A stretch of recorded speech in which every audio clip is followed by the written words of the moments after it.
This was one of the most outrageous materials in the forging competition, a ball of high-carbon steel wire. Although it looks loose and unimpressive, the knives forged from it are not only very powerful, but also very strong. Therefore, the program team asked the contestants to use this material to build a special short knife with a blade length of 25 to 30 centimeters. It's really shocking that the program group can actually use steel wire balls to make a short knife. The 3-hour countdown. The best way to take such loose wire and forge it into a knife is obviously a tin condama. So Bard started by pulling out the isolation fluid that helps decanning and loaded the wire material with a flurry of arrivals. There's nothing wrong with the thought process, except that it seems to have loaded the wire ball straight away without waiting for the liquid to dry, which might have made the tin con harder to get off. Action also chose to apply the isolation liquid he is most familiar with to take off the can. If he was at home, he would have waited for the liquid to dry, but it's better to load the material first for this 3-hour race. What a shock! Are all tempers so short?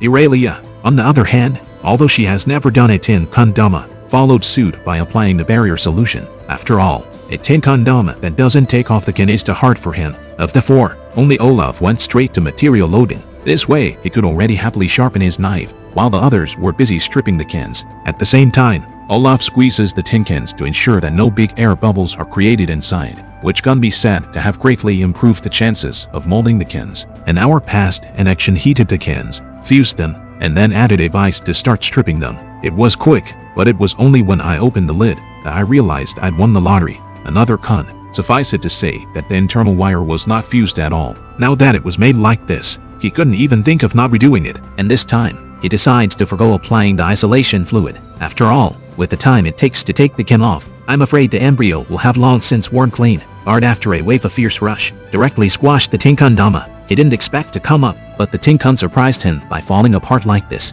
Obviously the material had fused, so Bard directly cut off the bad embryo, ready to try to take off the can. After all, the isolation fluid has been applied, so it should not be a big problem to remove the can. Man, did he get it off that well?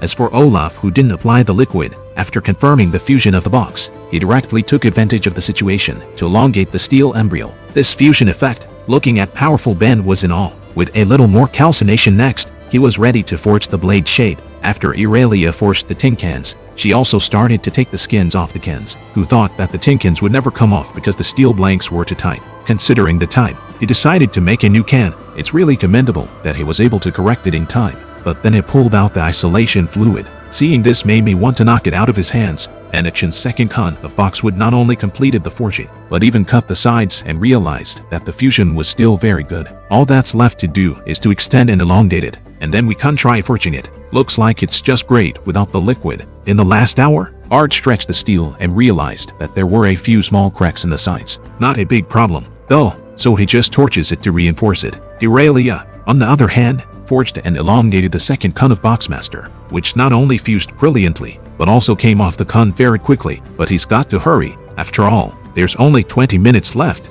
Olaf hammers down the blanks and then goes straight to hardening, which is good enough to make the final adjustments. Action has also hardened the blade after grinding out the top layer of perf, and the blade is straight and hard. In the last 5 minutes, Bard finished his quenching, and the blade looked good. Irelia is the last to quench and is very happy with the hardness. Time is up and the first round of the challenge is over. The 4 contestants had their initial review of their tin con Damascus steel embryo knives made from steel wire balls. First up was Action's Kempen knife, which had a very clean finish, and Corky seemed very pleased with it. Next up was Olaf's teardrop-tipped hunting knife, which was rough on the sides but very nicely shaped, and Seven liked it a lot. Irelia's Persian machete has a very unique blade design, but it has a small crack that affects the strength of the blade. Lastly, Bard's teardrop-tipped skinning knife has a very distinctive blade design, but the cracks on the blade are a bit of an eye-opener for the judges. Now the judges don't have to discuss it, and Bard can't go home before it gets too dark. The 3 remaining contestants advance to the second round and continue forging their knives. This round, they not only had to deal with flaws and assemble the hilts, but they also had to use the fine scrapwood from this car as material. This is not from the trash, is it? Once completed, it's handed over to the judges for a high-intensity test. The 2-hour countdown begins.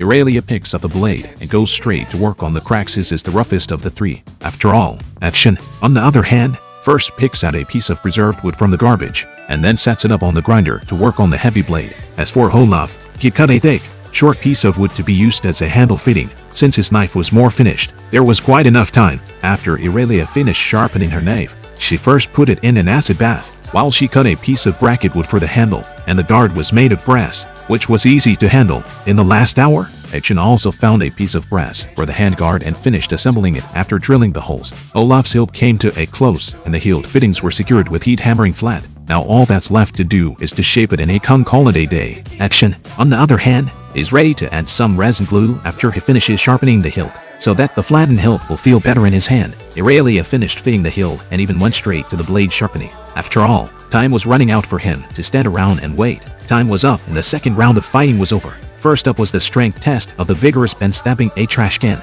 stabbing garbage with a knife made from garbage. Let's just say the showrunners are really full of ideas. Action's camping knife comes first, and the blade is overall very strong. Next up is Olaf's teardrop-tipped hunting knife, which is slightly heavier but still a great strength test. Last up was Irelia's Persian machete.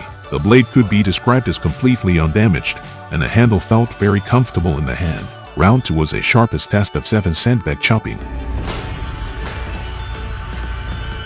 Action's knife performed reasonably well. Olaf's was slightly less impressive, and Irelia's was even less lethal. At the end of the 2 rounds of testing, after the judges deliberated, the decision was made to eliminate Irelia, mainly because his knife was too sluggish and slightly out of character with Seven's demeanor. In the end, Action and Olaf advanced to the 3rd final round. The 2 will go home to hammer a North African Nimha knife to compete for the title. The Nimha knife is a curved knife widely used in North Africa. It is unique in that the hilt has a grip hook finger guard and a forward-facing pommel. This design feature is primarily used to protect the user and to counterattack. The grooves on both sides make the blade lighter and very quick to make attacks on the battlefield. The blade length required for forged knives needs to be between 68 to 73 centimeters. In addition to the curvature and side opening of the blade, it must also sit on 3 upturned pommels with a finger guard and a boot-shaped rounded tip. After 4 days, the contestants return with their swords for the ultimate test, and the winner is the current edition of the competition. After marking the dimensions,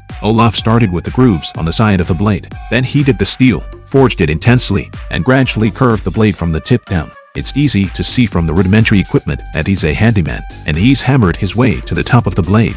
Action also picked a piece of finished steel and rose to the challenge. Similar to Olaf, Action is a craftsman who loves to hammer. His first day progressed quite quickly, and after a little tweaking of the imperfections, he was now waiting for the hardening to take place. Little did he know that on the 2nd day, Olaf would pull out his power hammer and get right to work on forging the gauntlet. With the sledgehammer, it was significantly faster, and his results were very satisfying. On Action's side, he made his markings and cut the grooves on the side of the blade, while he heated up the blade blanks and quenched them straight away. They were straight and hard. Early in the morning of the 3rd day, Olaf heated the blade and quenched it as well. This was a very dramatic scene, but the blade was not affected too much. On the final day, after adjusting the details of the guard, Action made a root thread so that the handle would look a little cleaner after assembly. Now everything was ready to go, and all that was left was to go out on the field and shock the crowd. 4 days later, the pair returned to the field with their knives. Action's Nimha knife is forged from 5,160 steel with soft steel fittings. Olaf's machete is forged in 80 CRV2 steel with gumwood handle material. Both knives seem to have a unique style, so which one is more aggressive? First up is a hands-on test of the 7-hog chopper. Action's handsome knife debuted first. The blade is slightly heavier, making the attack power directly skyrocket. The actual combat ability can be said to be directly full marks. Next up is Olaf's blade. Olaf's hilt is not only very comfortable, but it's even stronger in combat. The 2nd round was the strength test of the vigorous Ben chopping a steak against a clay pot. Action's blade structure was intact. Nice guy. Ben brings the hyperbole scene again. The broken edge showed a quench crack caused by insufficient heat cycling. Now, a couple of the judges don't have to deliberate. Olaf can't take the bus home with his broken knife. It's a shame about the old man's handsome knife. Congratulations to contestant Action on his $50,000 bar.